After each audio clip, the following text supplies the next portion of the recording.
and the second one was a trip to Sligo. Now a Carolan tune.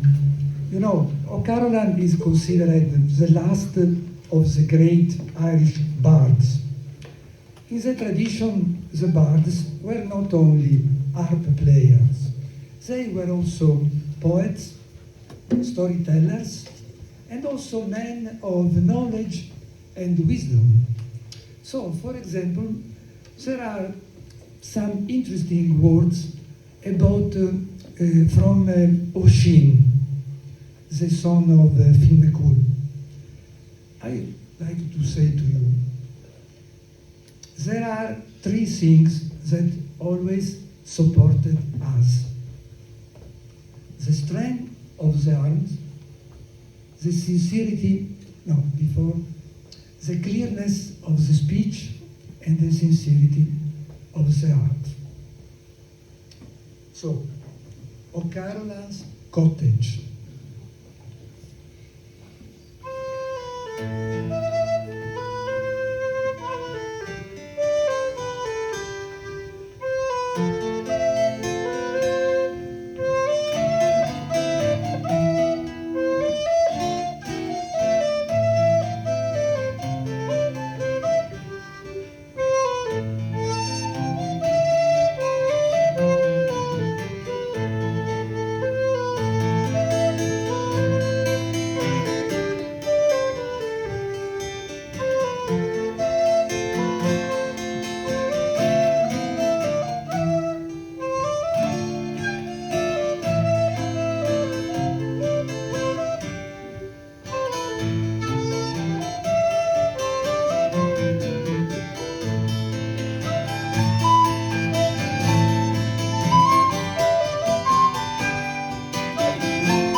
Gian, Castello, and Jade Nice.